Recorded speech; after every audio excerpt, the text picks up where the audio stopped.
بسم الله الرحمن الرحيم. ألف لام را، تلك آيات الكتاب المبين. إنا أنزلناه قرآنا عربيا لعلكم تعقلون. نحن نقص عليك أحسن القصص بما أوحينا إليك هذا القرآن وإن كنت من قبله لمن الغافلين. إذ قال يوسف لأبيه يا أبت إني رأيت 11 كوكبا والشمس والقمر رأيتهم لي ساجدين.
هزار و 160 سال قبل از میلاد، فدان آرام شهری در جنوب کشور بابل.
ایشتار بزرگ، ای خدای مادر، ای خدای مهربانی ها، ای خدای زایندگی و باروری، این کودک را شفا بخش و مادر نگرانش را شادمان کن.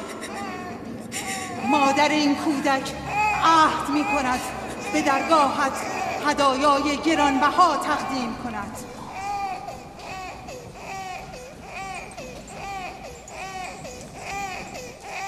من از ایشتار بزرگ خواستم که فرزندتان را زنده نگاه دارد.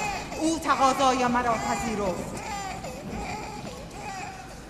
بروید و فرزندتان را آنگونه بزرگ کنید که از پیروان ایشتار باشد.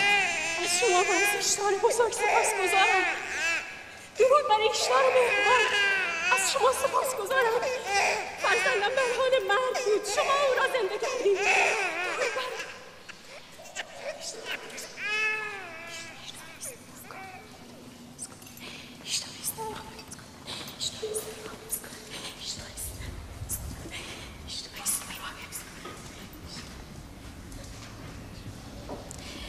بیشک این کودک نیست، چون فرزند ما شفا خواهد یافت. ایشتار خدای مهربان و قدرتمند نیست، حتما او را نیز شفا خواهد داد. حتما همینطور است. برویم. شما را چه می شود؟ شما که خود مسجود ملائک هستید، سجده به پیشگاه مصنوع خیش می برید؟ هستی همه تسلیم و منقاد انسان است، آنگاه شما سر تسلیم در برابر سنگ بیجان فرود می آورید. تو این سخنان را از نزد خود می گویی و بیهوده به خدایان ما اهانت می کنی. من از نزد خود نمی گویم. من فرستاده خدا و سخنانم از کتاب خداست. این کتاب آسمانی صحف است که بر جد من ابراهیم پیامبر نازل شده. من پیرو دین او و مروج و مبلغ این کتاب هستم. از خود نمیگویم.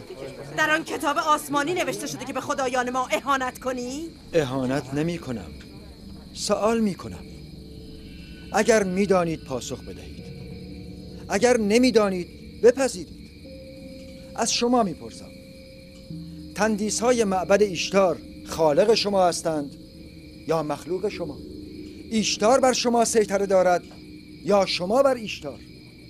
ایشتار بر شما فرمان میراند یا شما بر او؟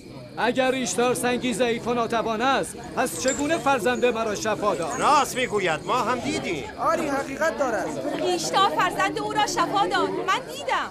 آن شنوای دانایی که ناله های تو را شنید فرزند تو را شفا داد، نه ایشتار.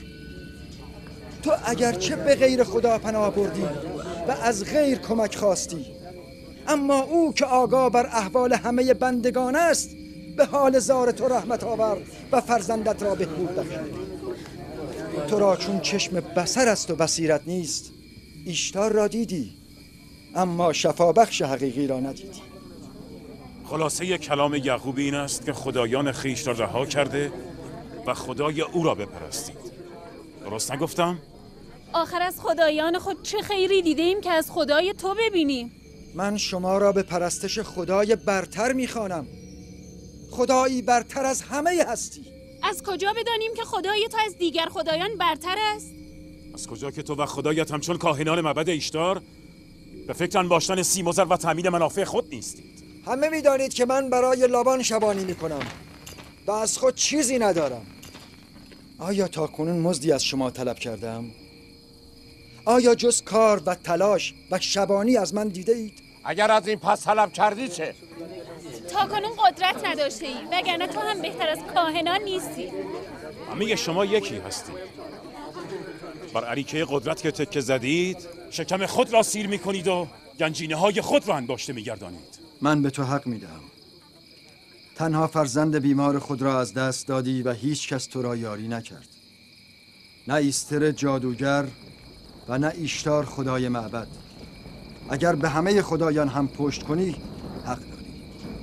من با ایشتار خدای ناتوان معبد کاری ندارم. روی سخنم با خدای نادیدنی توست. ما به اندازه کافی از خدایان سرد و سنگی کشیده ایم. تحمل خدای دیگر را مأمورین آمدند. مأمورین معبد آمدند. فرار کن فارس! فرار کن!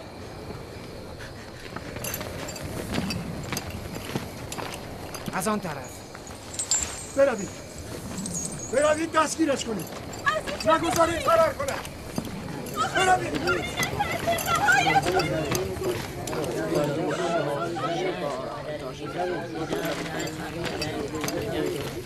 اگر داماد لابان فرماندار نبودی میدانستم با تو چه کنم. مرا از تو و مأمورین معبد باکی نیست. پراکنده شوید. بیش از این به کفرگویی‌های یعقوب گوش ندهید. مگر نمیبینید کفرگویی‌های یعقوب قحطی برای فدان به ارمغان آورده است؟ راست میگوید. برویم تا به نفرین ایشدار دچار نشده ایم. برویم.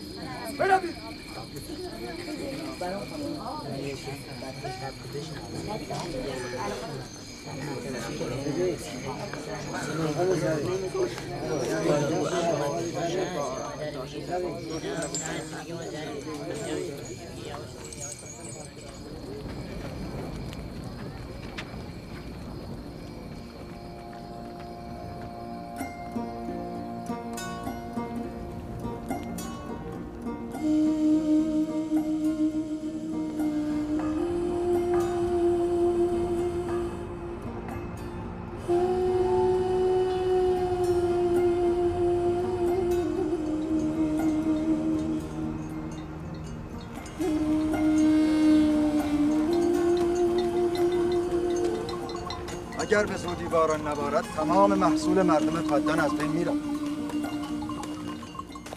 امیدوارم خداوند هرچه زودتر باران رحمت خود را بر این شهر نازل کند. آنجا چه خبر است پدر؟ این رسم دیرینه مردم فدان است. دشمنان ایشدار را آتش میزنند. آتش زدن با منجنیق.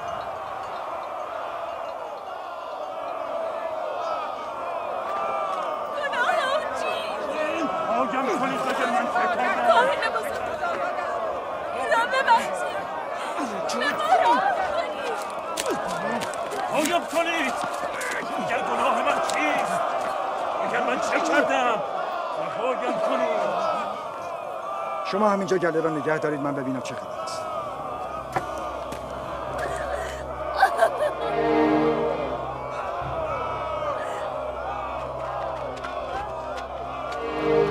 آیم کنید! به ما راه کنید! اگر من چه کردم؟ رهایم کنید!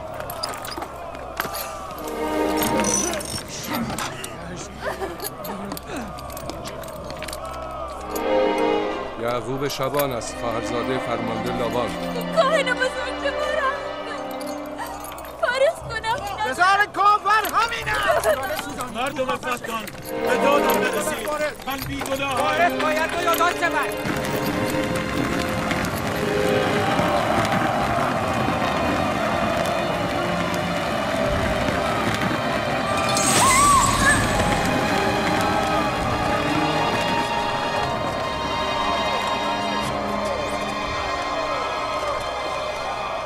من بیگناهم. مردم فدان به من راه کنید. من بیگناهم این مردم فدان. متهم فارس دشمن ایشدار می باشد. او با سنگ به ایشدار حمله کرده و او را خدایی بی عرضه و نالایق خطاب کرده است. طبق سنت قدیم مردم فدان، کسانی که به خدای بزرگ ایشدار اهانت کنند باید با منجنیق در آتش افکنده شوند.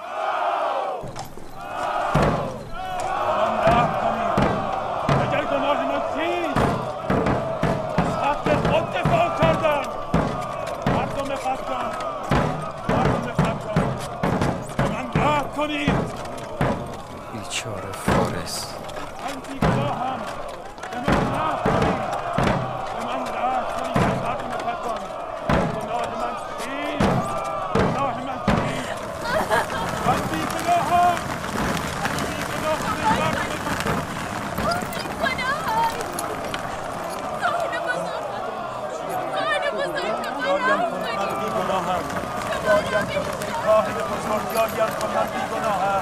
بیهوده فریاد نکن. یا باید خونبهای خود را بپردازی یا در آتش سوزانده شوی. را نسوزانی. مردم فتان به من راه کنید. من بیگناهم ای مردم فتان. را نسوزانی. بهای خون او چقدر است؟ من میپردازم. تو میپردازی؟ نه، او خود از دشمنان ایشتار است.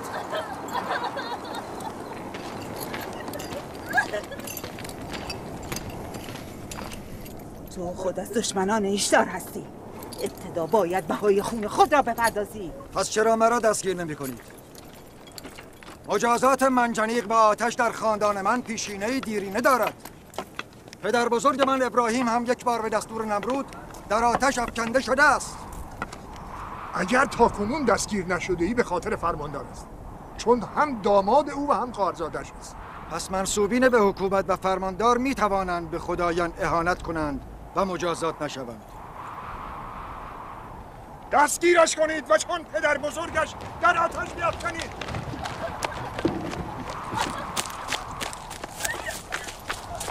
رهایم کنید! رهایم کنید! گفتم رهایم کنید! رهای! اینجا چه خبر است؟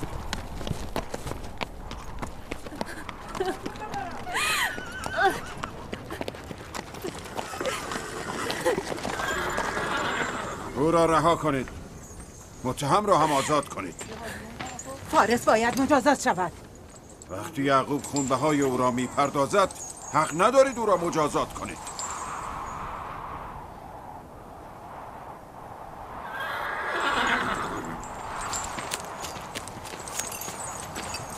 آزادش نکنید.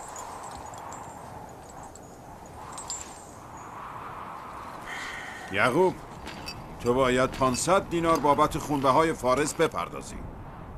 مانعی نیست، من این پول را خواهم پرداخت.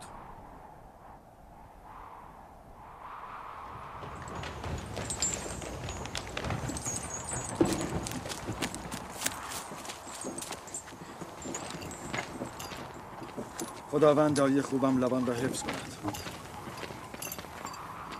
من تا به کی باید مراقبت باشم که دست از پا خطا نکنی؟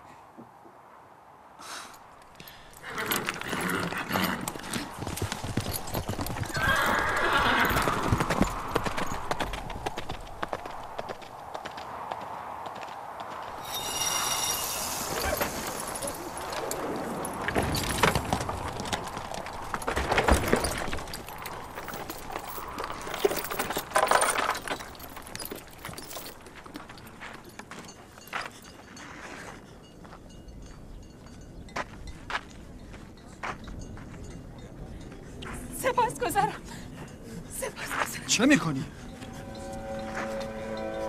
سپاسگزارم.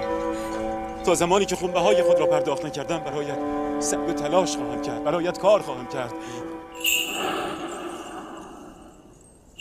تو خاندان فارس را نجات دادی. تو زندگی ما را نجات دادی. بروید.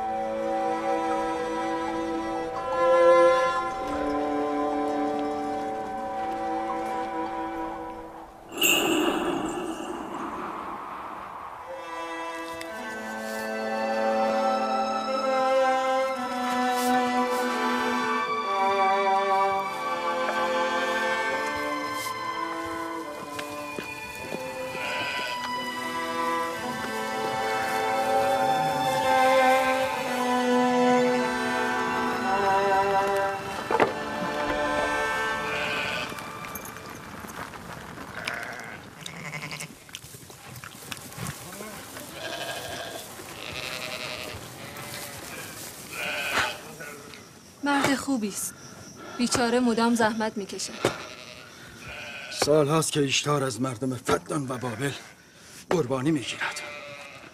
اگر پدرت لبان به دادمان نرسیده بود هر دویمان را میسوزاندند. فارس به خاطر نجات جانش باید ایشتار پرستی را رها کرده یکتا پرست شود. شده است راهیل، شده است. از لحظه ای که از مرگ نجات یافته یکتا پرست شده است.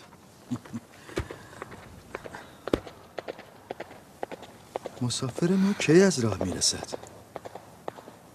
به زودی یا نبی خدا؟ چیزی نمانده.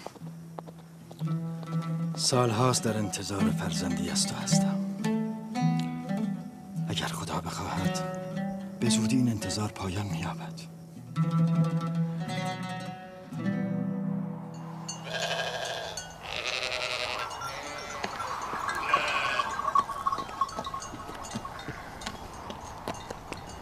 درود بر ایسردان و همراهان. درود بر یعقوب شبان. سپاسگزارم. میبینم هدیه به معبد ایشتار میبرید. خدایان را باید خوشنود کرد وگرنه امسال از باران خبری نخواهد شد. فکر نمی کنید شما بیشتر از خدایان به این خرما نیازمندید؟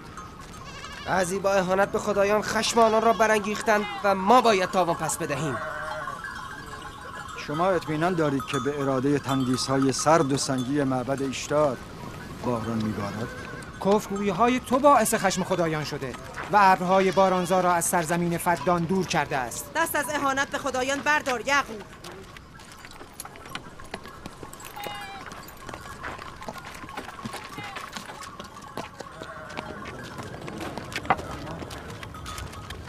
این چه ستم با خویشتن است که خداوند قادر مطلق را نهاده تندیس‌های سرد و ضعیف را می‌پرستید؟ چرا زمین فسرده جان خویش را با نور ایمان به خداوند یکتا گرمی نمی‌بخشید؟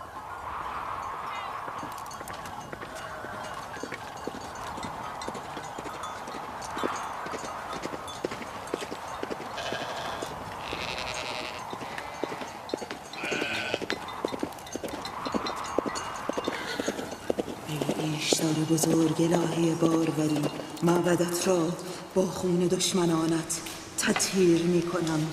باشد که خوش سالی را از این دیار دور کنی و باران رحمتت را بر مردم فدان بباری. ایشتار بزرگ، معبدت را با خون دشمنانت تطهیر می کنم. باشد که خوش سالی را از این دیار ببری و باران رحمتت را بر مردم فدان فرود آوری. مثل همیشه مقابل معبد ایستاد و به خدایان اهانت کرد. با ایستادن و زن فرزندش نیز سخن گفت، اما من چیزی نشنیدم. باشد که خوش سالی را یعقوب داشت برداری و باران رحمتت را بر مردم فدان بباری. ایشتار بزرگ،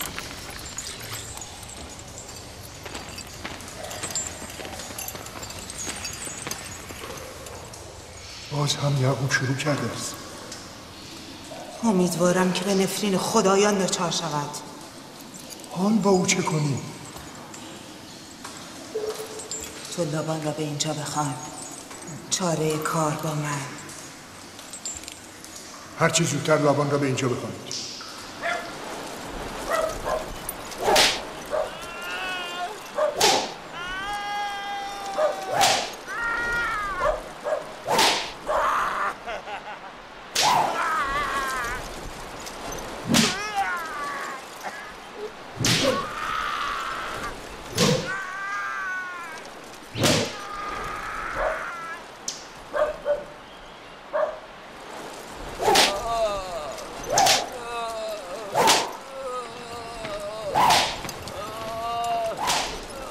عالی جناب، بزرگ کاهنان معبد ایشتار از شما دعوت کرده که به دیدار ایشان بیایید. امر مهمی است؟ بله جناب فرمایید. دست نگه دارید.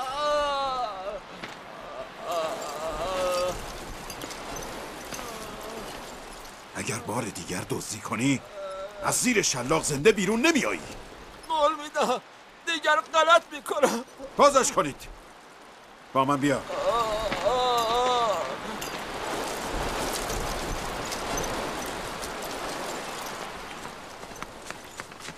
ظاهرا موضوع مربوط به یعقوب شبان.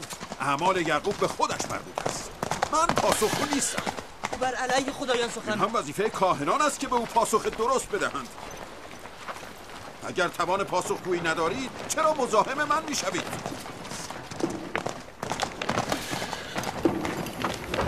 خدای خدایان، ایشتار بزرگ خشمگین است. من قحطی میبینم. خوشسالی یا مرگ مردم فدان را فرا خواهد گرفت. مادران داغ دیده میبینم. منتظر باشید. کاهن بزرگ را خبر کن. ایشدار را به خشم آوردند. ایشدار کفر و اهانت را در حق خود بر نمیتابد. کسی ایشدار را به خشم آورده است، آنکه به خدایان اهانت کرده به زودی مجازات می شود. ایشدار بزرگ قربانی می طلبد.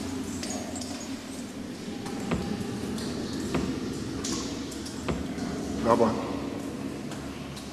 چرا مانع کفرگویی خواهرزادت یعقوب نمیشوی؟ مسئول ایمان مردم شما هستید، پاسخش را بدهید. من فرماندارم نه کاهن. اعمال یعقوب به خودش مربوط است. اما او خواهرزاده و شوهر دختران شماست. من مسئول آرامش و امنیت فدان هستم، نه مسئول نظارت بر اعمال خواهرزادم. همین دلیل باید او را ساکت کنید. او آرامش فدان را به هم زده است. آرامش را به فدان بازگردان. به زودی قحطی همه فدان را فرا خواهد گرفت و یعقوب عامل همه این بدبختی است. چگونه است که یعقوب تاکنون موجب وفور نعمت و ازدیاد گوسفندان من بوده، ولی اکنون باعث قحطی و بدبختی فدان شده است. از آن رو که اکنون یعقوب به خدایان کفر می‌ورزد. پیشتر هم او به خدایان بابل ایمان نداشت. چرا آن موقع عقیده خود را پنهان می‌داشت، اما اکنون ابراز می‌دارد. فاش در ملأ عام به ایشدار اهانت می‌کند. باید او را وادار به سکوت نمایی. باید؟ آره باید. فکر می‌کنی دولت بابل برای چه تو را اینجا منصوب کرده است؟ پس می‌دانی چه کسی مرا به فرمانداری منصوب کرده است. بهتر است این را هم بدانید که من از دولت بابل فرمان می‌گیرم، نه از شما و نه از معبد ایشتار. پس اشکالی ندارد اگر کاهن اعظم معبد ایشتار در بابل از این ماجرا مطلع شوند.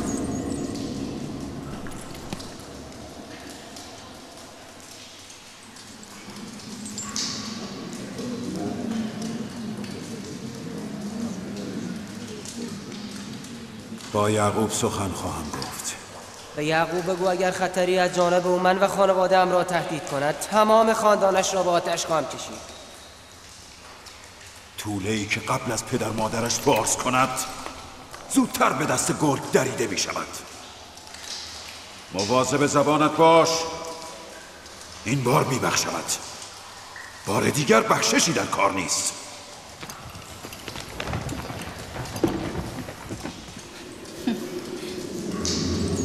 اگر قحطی موجب از بین رفتن محصول من شود، یعقوب و خانواده‌اش را زنده نخواهم گذاشت. همین حالا هم به محصول امسال امیدی نیست.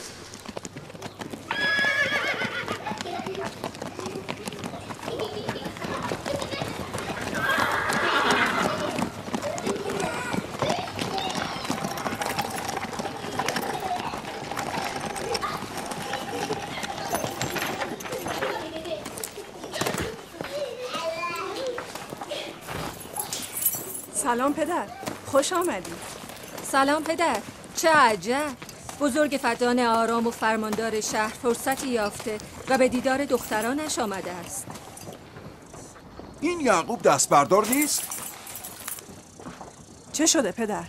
باز هم کاهنان معبد ایشتار از یعقوب شکایت کردند. یعنی این همه بلوایی که در فدان به راه افتاده دسیسه کاهنان است و یعقوب هیچ خطایی مرتکب نشده؟ شما خوب می‌دانید که یعقوب جز انجام رسالت و ادای تکلیف کاری نمی‌کند. او را با آیین چند هزار ساله معبد ایشتار چه کار؟ اگر او می‌خواهد از دین پدر بزرگش بگوید، خب بگوید. اصلاً خاندان مرا هم تبلیغ کند. اما اهانت به اعتقادات مردم چرا؟ شما اشتباه می‌کنید پدر. آنها همین تبلیغ را نیز بر نمی‌تابند. پدر، یعقوب مأمور ابلاغ آیین یکتاپرستی است. آیین پدرش اسحاق و پدر بزرگش ابراهیم. شما نیز مسئول حفظ آرامش و امنیت مردم فدان هستید. او به وظیفه‌اش عمل می‌کند، شما نیز به وظیفه خود عمل کنید. شما هم مثل او سخت سر و بی‌پروا شده اید. اگر من بخواهم به وظیفه‌ام عمل کنم که شما باید آواره کوه و بیابان شوید. پدر، من و خواهرم لیا به دین همسر خود هستیم و در ترویج آیین یکتاپرستی از او حمایت خواهیم کرد. شما همه دیوانه شده اید؟ چرا به فکر موقعیت من نیستید؟ میدانید اگر کاهن بزرگ معبد ایشتار در بابل بداند که خواهرزاده من در فدان بر علیه معبد ایشتار تبلیغ می کند چه بر سر من خواهد آورد؟ قدرت خدای یعقوب فراتر از قدرت ارباب معابد بابل است. پس سزاوار است که ما و شما از خدای خیش بیمناک باشیم، نه از خدایان سنگی. من نه با خدای او کار دارم نه با خدای اینان. فقط میگویم یعقوب حق ندارد موقعیت مرا در فدان متزلزل کند. چه شد راهیل؟ راهیل راهیل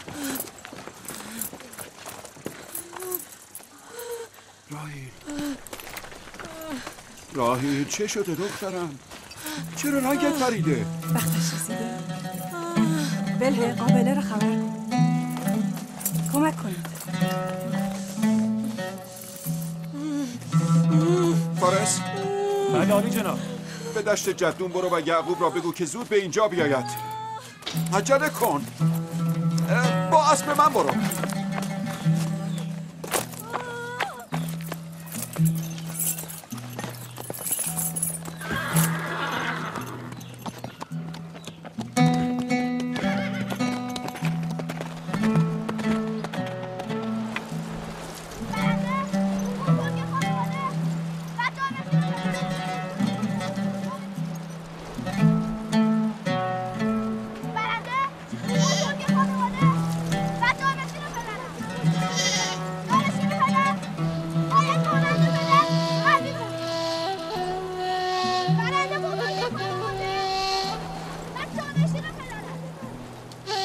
شبانی هدایت احشام است و نبوت هدایت انسان ها. شاید به همین دلیل اکثر انبیا شبان بودند. من که اسرائیل هستم فرزندانم را با گوسفندان به صحرا آوردم که هدایتگری را بیاموزند. چرا فرزندان من بنی اسرائیل زورمداری و قلدری را معیار برتری و سروری می دانند؟ من که زورگویی و قلدری را به اینان نیاموختم.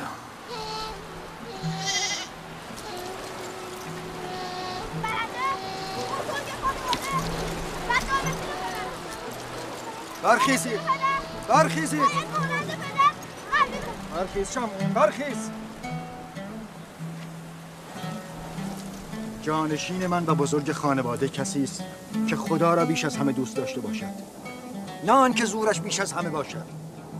ابراهیم و اسحاق بهترین بودند، نه قدرتمندترین.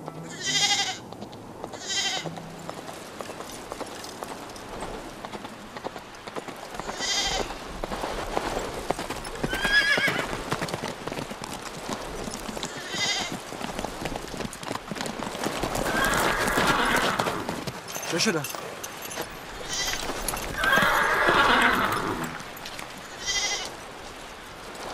شماها گله را بیاورید.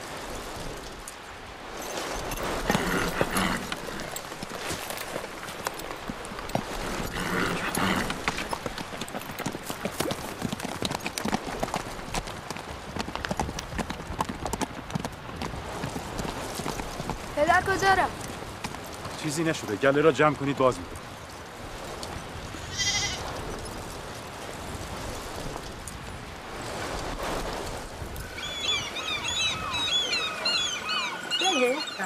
راهیل هوای توست؟ بله. ببینم رابطه تو با راهیل خوب است؟ خوب بوده. تا امروز که فرزند نداشت هم راهیل با من خوب بود هم یعقوب. اگر آنها صاحب فرزند شود میدانم که هیچ یک برای من ارزشی قائل نخواهند شد. چرا این گونه فکر میکنی؟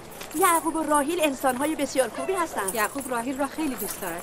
اگر بچه‌ای هم از او داشته باشد او را بر همه همسرانش سروری خواهد داد. مگر او چند همسر دارد؟ 4 همسر، من و لیا و زلفا و راهیل. همه همسران؟ آری، من و لیا و زلفا را دیگر فراموش خواهد کرد. عجله کن. اگر دیر برسیم همه تقصیرها به گردن من میافتد. من گمان نمی‌کنم. یعقوب مرد عادل و مهربانی است.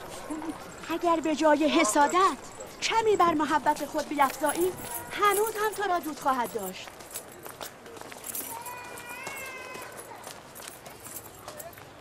درود بر عالی جناب لابان. مژدگانی خوبی داری. راهیل و بچهش را از تو سالم میخواهم. نگران نباشید، من قابله با تجربه‌ای هستم.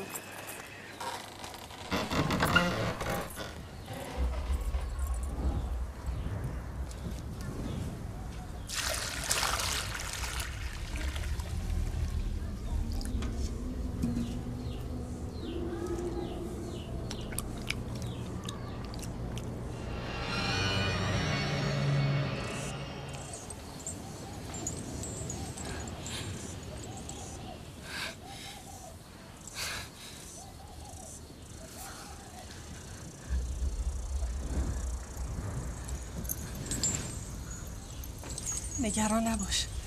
خداوند بزرگ و مهربان است.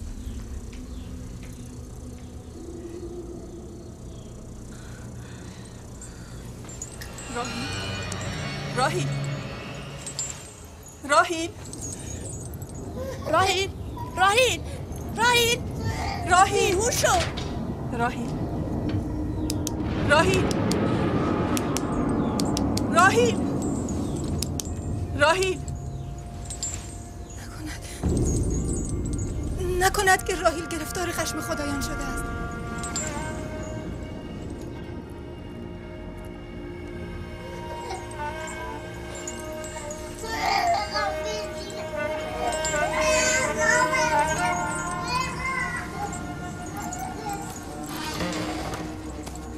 این بچه رو بگیرید.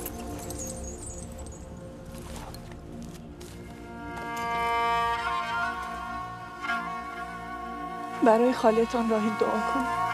دعای شما زودتر اجابت می‌یابد.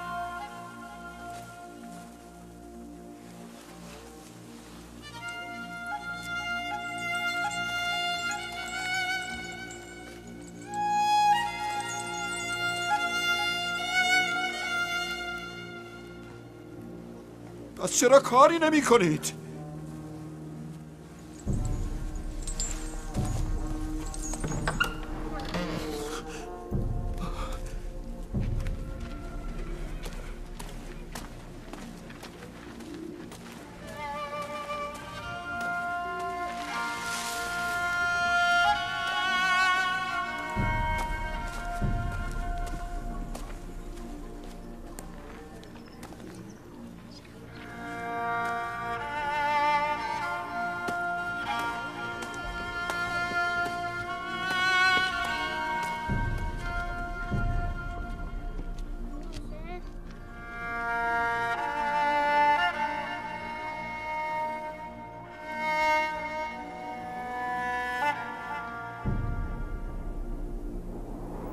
کسی ایشدار را به خشم آورده.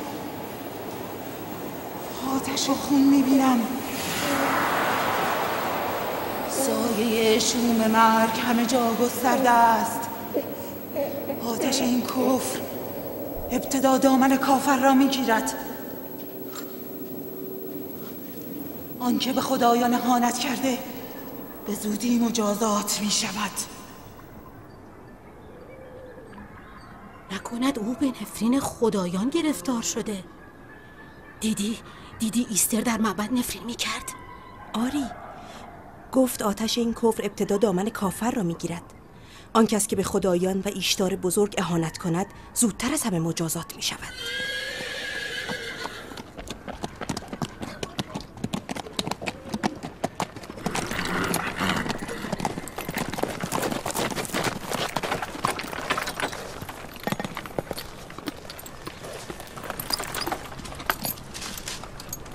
حال راهیل چطور است؟ چندان تعریفی ندارد.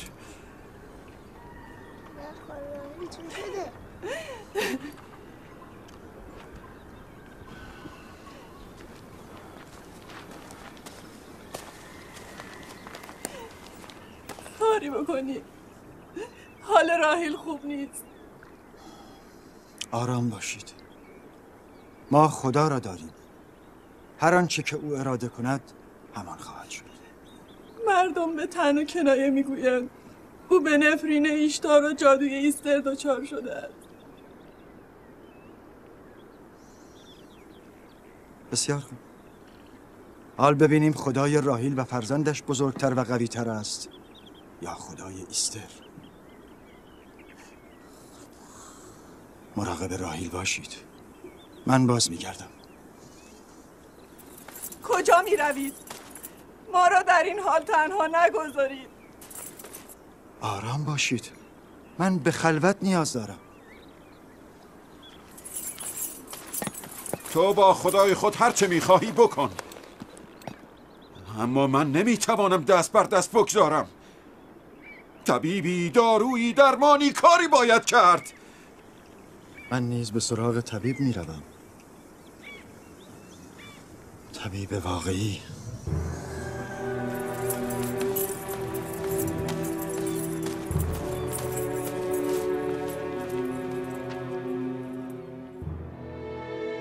او هم بلای جان مردم فدان شده، هم بلای جان دختران من.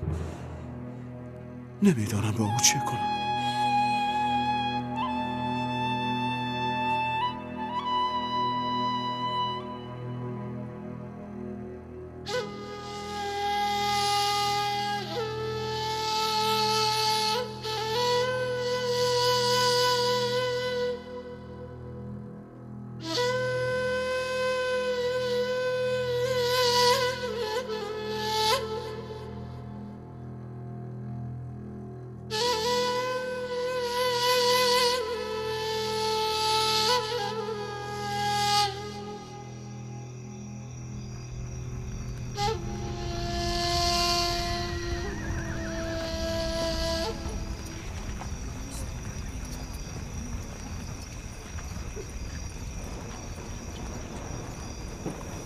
چرا به سراغ ایستر نمیفرستن؟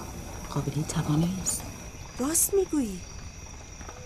جناب لابان، به سراغ ایستر بفرستید. اگر او بیاید قابله توانایی است.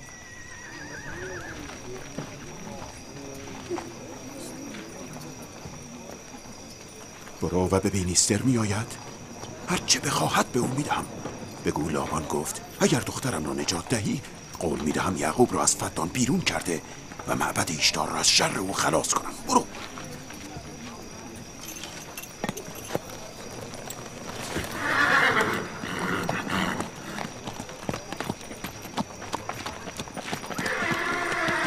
یعقوب به نفرین خدایان بابل گرفتار شده. سزای کفر به ایشتار بزرگ همین است. ببر صدایت را.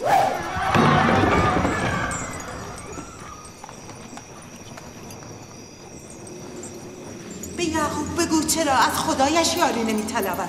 اگر من به جای او بودم به هنگام گرفتاری خدایم را فراموش نمی‌کردم. جناب لابان مرا فرستاده، نه یعقوب. او قول داده اگر دخترش را نجات دهی یعقوب را از فدان بیرون کند. به نظر من موقعیت خوبی است. مردم فدان باید قدرت ایشتار بزرگ و توانایی ایستر ساحره معبد را بدانند. اگر راهیل را نجات دهی بی تردید ایمان مردم فدان بیشتر شده، اینجا را پر از زرسین خواهند کرد. مرگ راهیل نیز همین نتیجه را دارد. پس بگذار بمیرد. بسیار. برو همین را به مردم بگو مرگ راهیل به خاطر کفر به ایشتار بوده. بگو که نتیجه یکتاپرستی و نادیده گرفتن ایشتار جز این نمی باشه. چه زیباست اگر با مرگ راهیل و فرزندش باران نیز بر فدان ببارد.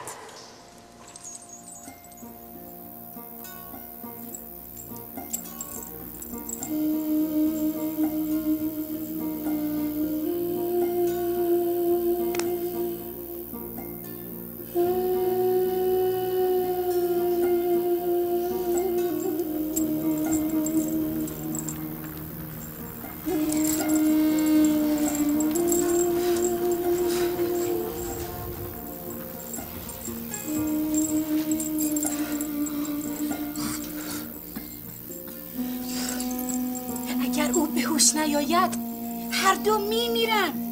این دو را میکشد، به هوش نمیآورد.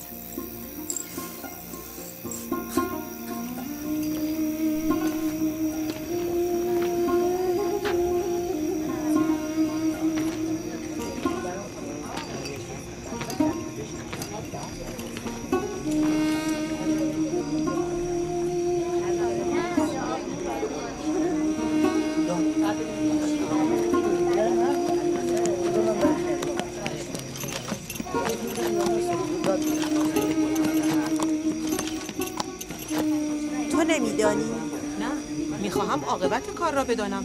خدای یعقوب پیروز می شود یا خدای معبد؟ خب معلوم است پیروزی از آن ایشتار است.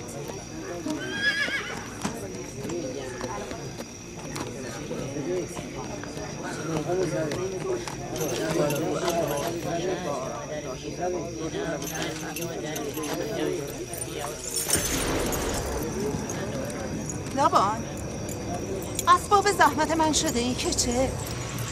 یعقوب که گفت خداوند قدرتمند و بی‌نظیری دارد، پس چرا از او یاری نمیخواهد؟ جان راحیل در دستان توست، یاریش کن. اصلا فکر نمی کردم که به این زودی یعقوب دست نیاز به سوی معبد ایشتار دراز کند. چه خیال بیهوده و تصور باطلی. چه چیز باعث این تصور غلط در تو شده است؟ به زودی این تصور باطل حقیقت خواهد یافت آنگاه که مرگ زن و فرزندت را به عیان مشاهده کردی. مرگ و زندگی به دست خداوند است، نه به دست ایستر و ایشتار. من از ایستر خواستم که به اینجا بیاید. حال راحیل خیلی بد است. راحیل به جز به خدای خود به دیگری نیاز ندارد. از خانه من برو بیرون. بیرون. صبر کن یعقوب، با تو هستم. برو بیرون. زن و فرزندت امشب نابود خواهند شد. خشم ایشدار جز با مرگ عزیزانت فرو نخواهد نشست. همسر من با دعای تو نیامده است که با نفرین تو برود. مردم فدان، این نه به خود رحم می کند نه به شما. کفر او هم قحطی برای شما برمقام خواهد آورد، هم مرگ را برای زن و فرزندش. به زودی جادوی ایستر و قدرت ایشتار هر دو را خواهید دید. وای بروزت، اگر بلایی بر سر دختر من بیاید.